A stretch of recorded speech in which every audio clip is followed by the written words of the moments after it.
जय हिंद दोस्तों, कैसे हैं आप सभी। आशा करता हूँ अच्छे होंगे। आज की इस वीडियो में हम बात करने वाले हैं आपका यूपीपी रेडियो ऑपरेटर भर्ती के बारे में कि जो अब देखिए आपको पता है कि रिवाइज आंसर की इसकी आ चुकी है। तो आगे की जो प्रक्रिया है वो आपका रिजल्ट आना और उसके बाद क्या आपका डीवी और पीएसटी यानी आपका डॉक्यूमेंट वेरिफिकेशन और फिजिकल स्टार्ट हो जाएगा। तो ये पूरा वीडियो जो है आपका डीवी पीएसटी के बारे में है कि क्या क्या डॉक्यूमेंट्स आपको ले जाने वहाँ पे और कैसे कैसे आपका डीवी पीएसटी होना है। ठीक, तो वीडियो में आगे बढ़ने से पहले ऐसे कैंडिडेट चैनल पे नए हैं, चैनल को सब्सक्राइब कर लीजिएगा और बेल आइकन प्रेस कर लीजिएगा ताकि इस भर्ती से जुड़ी जो भी अपडेट हो आप तक पहुंच सके। ठीक, चलिए वीडियो को स्टार्ट करते हैं। तो देखिए सबसे पहले आपको ये पता रखना है कि डीवीपीएसटी जो है आपका बहुत जल्द आपका स्टार्ट होने वाला है। ठीक, रिज़ल्ट आने के 1 हफ्ते के बाद या 10 दिन के बाद आपका डीवीपीएसटी जो है मैक्सिमम स्टार्ट हो जाएगा। ठीक है, तो आपको क्या क्या डॉक्यूमेंट ले जाने हैं, कैसे ले जाते हैं, किस तरह से उसको सेट करना है, सब मैं आपको इस वीडियो में बताऊंगा पूरे तरह से। ठीक, तो वीडियो को लाइक कर दीजिएगा। चलिए देखिए, लिस्ट मैंने एक बनाई है जो कि आपकी पूरी किस पे है, आपके डॉक्यूमेंट पे कि जो आपको ले जाना है। तो ये लिस्ट जो है आपको इसमें दिखा रहा है। बाकी आप लोग मेरे टेलीग्राम से जुड़ सकते हैं, नीचे आपको लिंक है डिस्क्रिप्शन में, और फेसबुक पेज, दोनों जगह मैं इसको आपको शेयर कर दूँगा, आप वहाँ से इसको ले सकते हैं। चलिए देखिए, तो सबसे पहली चीज़, ये पूरी लिस्ट मैं आपको दे दूँगा। तो सबसे पहले डीवीपीएसटी जब स्टार्ट होगा तो आपको वहाँ जाने से पहले, रिज़ल्ट आने के तुरंत बाद आप लोग अपने सारे डीवी जो हैं यानी जितने भी डॉक्यूमेंट हैं सबको आप क्या करिए, एक बार चेक करिए। जो जिस फॉर्म में है, अगर गंदा है या फिर फटा चीज़ है, कहीं फटा वगैरह है तो उसको मेंटेन कर लीजिए, अच्छे से बना लीजिए एक फ़ाइल में। तो सबसे पहले जो डीवी में आपको चाहिए वो है आपका क्या, आपका जो रजिस्ट्रेशन फॉर्म है। ठीक, जो आपका रजिस्ट्रेशन फॉर्म है, जो आपने जब फॉर्म भरा गया था तब जो आपको दिया गया था प्रिंट आउट उसका, वो आपको लेके जाना है वहाँ पे। ठीक, तो वो आपको वहाँ लेके जाना है। पहली चीज़ तो ये आपकी हो गई। ठीक, आगे अगर हम दूसरी पे बात करें तो दूसरी चीज़ क्या है आपका, ये है आप आधार कार्ड आपका, या वोटर आईडी, या फिर ड्राइविंग लाइसेंस, या फिर पैन कार्ड। आपको 2 आइडेंटिटी कार्ड आपके अपने ले जाने हैं। या तो आधार रख लीजिए, वोटर आईडी रख लीजिए। आधार तो सभी के पास है, अब वोटर आईडी हो या फिर ड्राइविंग लाइसेंस या फिर पैन कार्ड, इन चारों पाँचों में से आपके पास 2 चीज़ होनी चाहिए। क्योंकि क्या होता है, कभी कभी आधार वगैरह में फ़ोटो क्या होती है, पुरानी होती है, मैच नहीं करती, या फिर वोटर आईडी में। ठीक, तो आपके लिए ड्राइविंग लाइसेंस लेटेस्ट बनता है या पैन कार्ड, तो आप उसको लेके वहाँ पे जा सकते हैं। तो पहली चीज़ रजिस्ट्रेशन फॉर्म और दूसरा आपका आधार कार्ड हो गया, ये दोनों ज़रूरी चीज़ें हैं। आगे अगर हम बात करें अब, तो देखिए तीसरा आता है आपका क्या, डोमिसाइल सर्टिफिकेट। ठीक, डोमिसाइल यानी आपका निवास प्रमाण पत्र।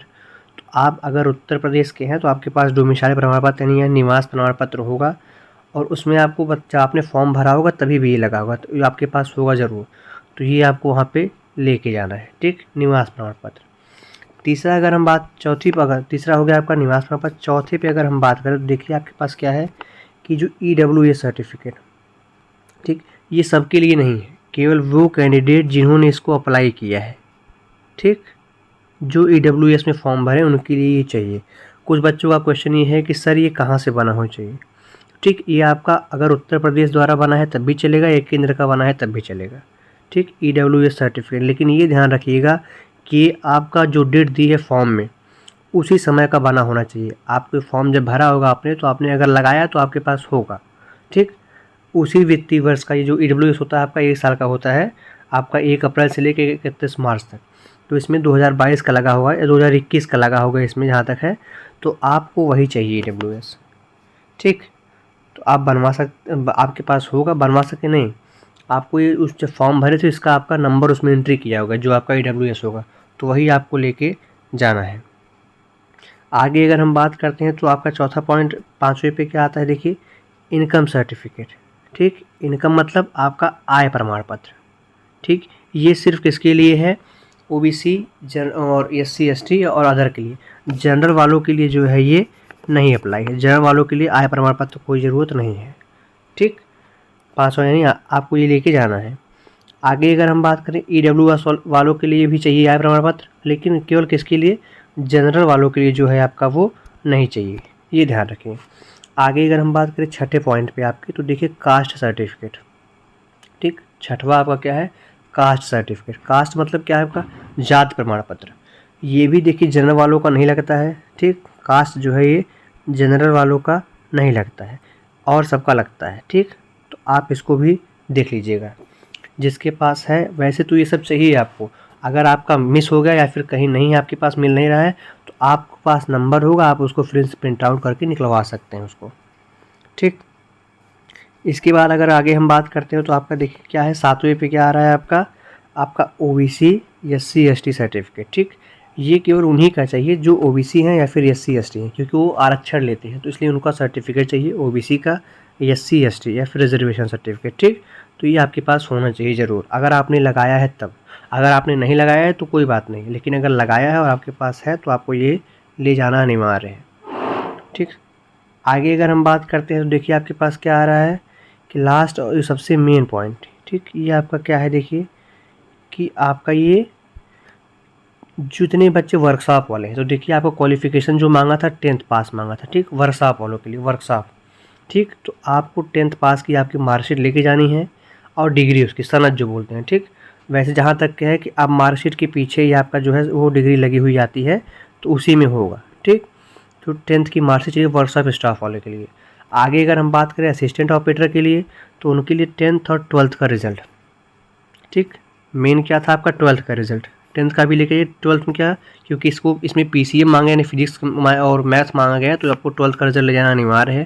तो 10वीं और 12वीं का रिज़ल्ट लेके जाना है आपको इसके लिए असिस्टेंट ऑपरेटर के लिए, ठीक। और लास्ट में अगर आप देखेंगे तो किसके लिए, आपका ये जो हेड ऑपरेटर की भर्ती है, ठीक। तो इसमें आपको पता है कि बीटेक तो अलाउ होगा नहीं, ठीक। बीटेक को बाहर कर दिया है बोर्ड ने।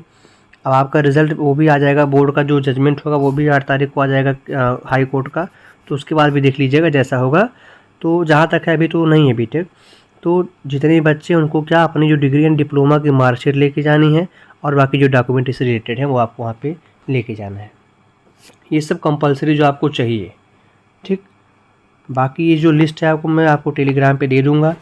आगे अगर हम बात करते हैं तो देखिए सबसे मेन बात जो है अब है वो कि ये सब डॉक्यूमेंट आपको क्या करना है कि जो भी है, और देखिए कुछ ऐसे हैं जो एक्स सर्विसमैन हैं, ठीक। जो एक्स सर्विसमैन जो कहीं से रिटायर हुए हैं उनके लिए, ठीक।